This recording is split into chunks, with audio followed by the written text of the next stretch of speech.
பர்கூர் அருகே சொத்து பிரச்சனையில் பெண்ணை கொலை செய்துவிட்டு நகை செல்போனை பறித்து குட்டையில் வீசிவிட்டு வழிப்பறியின் போது கொலை நடந்ததாக சித்தரித்தவர்கள் சிக்கியுள்ளார்கள். 5 நாட்களுக்கு பிறகு கொலை செய்தது உறவினர்கள்தான் என கண்டுபிடித்தது எப்படி? கிருஷ்ணகிரி மாவட்டம் ஜெகதேவி அருகே மேல் சீனிவாசபுரம் கிராமத்தை சேர்ந்தவர் 55 வயதான கோவிந்தம்மாள். இவருக்கு 4 பிள்ளைகள் உள்ள நிலையில் அனைவருக்கும் திருமணமாகி தனித்தனியாக குடும்பத்துடன் வசித்து வருகின்றனர். கோவிந்தம்மாளின் கணவர் முருகன் கடந்த சில வருடங்களுக்கு முன்பு உடல்நலக்குறைவால் இறந்துள்ளார். இதனால் தனது மகனான மணிகண்டன் வீட்டில் தங்கி மாடுகளை மேய்ச்சலுக்காக அருகிலுள்ள காட்டுப்பகுதிக்கு அழைத்து செல்வதும் 100 நாள் ஏரி வேலைக்கு செல்வதுமாக இருந்துள்ளார் கோவிந்தம்மாள். இந்நிலையில் கடந்த 25ஆம் தேதியன்று மாலை கோவிந்தம்மாள் ஏரி வேலையை முடித்துவிட்டு தனது மாடுகளுடன் வீட்டிற்கு செல்வதாக அங்கிருந்த சக பணியாளர்களிடம் கூறிவிட்டு சென்றுள்ளார். மாலை 7 மணியாகியும் தனது தாய் வீட்டிற்கு வராததால் சந்தேகமடைந்த மணிகண்டன் உறவினர்களுக்கு போன் செய்து அம்மா அங்கு வந்தார்களா என விசாரித்துள்ளார். அங்கு வரவில்லை என கூறியதால் கோவிந்தம்மாள் வேலை பார்த்த இடத்திற்கு சென்று தேடியுள்ளார்.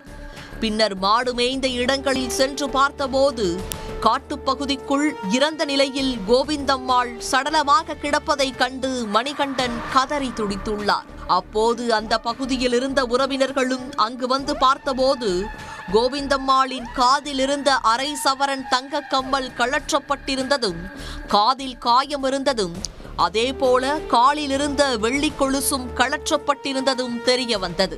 உடனடியாக பர்கூர் போலீசாருக்கு கொடுத்த தகவலின் பேரில் சம்பவ இடத்திற்கு வந்த பர்கூர் டிஎஸ்பி முத்துகிருஷ்ணன் மற்றும் போலீசார் கோவிந்தம்மாளின் உடலை மீட்டு உடற்கூறாய்விற்காக கிருஷ்ணகிரி அரசு மருத்துவக் கல்லூரி மருத்துவமனைக்கு அனுப்பி வைத்தார். தொடர்ந்து மகன் மணிகண்டன் அளித்த புகாரின் பேரில் பர்கூர் போலீசார் சந்தேக மரணம் என வழக்கு பதிவு செய்தனர். இதனைத் தொடர்ந்து தனிப்படை அமைக்கப்பட்டு விசாரணை நடத்தப்பட்டது. சம்பவ இடத்திலிருந்த செல்போன் சிக்னலை வைத்து போலீசார் குற்றவாளியை தேடி வந்தார்கள். ஆனால் அப்போது அந்த பகுதியில் ஏராளமான செல்போன் சிக்னல்கள் இருந்ததால் குற்றவாளியை கண்டறிவதில் தொய்வு ஏற்பட்டதாக சொல்லப்படுகிறது. இதனால் குறிப்பிட்ட நேரத்தில் அந்த பகுதியில் இருந்த நபர்களை மட்டும் தனியாக பிரிக்கும் பணியில் சைபர் கிரைம் போலீசார் உதவியுடன் பர்கூர் போலீசார் விசாரணை நடத்தி வந்தனர். இதில் 3 நபர்களின் செல்போன் சிக்னலை வைத்து போலீசார் அவர்களை பிடித்து விசாரித்தனர். அப்போது பல திடுக்கிடும் தகவல்கள் வெளியாகின. கொலை செய்யப்பட்ட கோவிந்தம்மாளின் கணவர் முருகன் இறப்பதற்கு முன்பாக தனது 57 சென்ட் நிலத்தை சுப்பிரமணி என்பவருக்கு ஒப்பந்தம் போட்டு கொடுத்து பணம் பெற்றிருந்துள்ளார். இந்த நிலையில் அந்த நிலத்தை சுப்பிரமணியனிடமிருந்து முருகனின் அண்ணன் மகன் சக்திவேல் வாங்கியுள்ளார். தங்களின் நிலத்தை உறவினரான சக்திவேல் வாங்கிவிட்டாரே என கோவிந்தம்மாள் அடிக்கடி அவரிடம் தகராறு செய்து வந்துள்ளார். இந்நிலையில் அந்த நிலத்தில் சக்திவேல் புதிய வீடு கட்டி குடி புகுந்துள்ளார். அப்போதும் அங்கு சென்ற கோவிந்தம்மாள் சக்திவேலையும் அவருக்கு ஆதரவாக பேசிய உறவினர்களான மேல் சீனிவாசபுரத்தை சேர்ந்த வெங்கட்ராமன், கோவிந்தராஜ் ஆகியோரையும் தகாத வார்த்தையால் திட்டியுள்ளார். இது அவர்களுக்கு ஆத்திரத்தை ஏற்படுத்தியது. இதனால் அவர்கள் கோவிந்தம்மாளை தீர்த்து கட்ட முடிவு செய்தனர். அதன்படி ஏரி வேலைக்கு சென்று திரும்பிய கோவிந்தம்மாளை சக்திவேல், வெங்கட்ராமன், கோவிந்தராஜ் ஆகிய 3 பேரும் சேர்ந்து கட்டையால் அடித்தும் கழுத்தை நெரித்தும் கொலை செய்தது தெரிய வந்தது.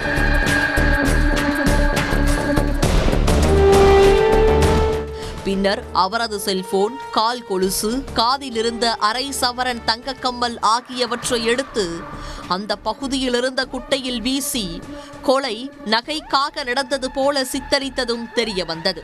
இதையடுத்து சக்திவேல், வெங்கட்ராமன், கோவிந்தராஜ் ஆகிய 3 பேரையும் போலீசார் கைது செய்து நீதிமன்றத்தில் ஆஜர்படுத்தி சிறையில் அடைத்தனர்.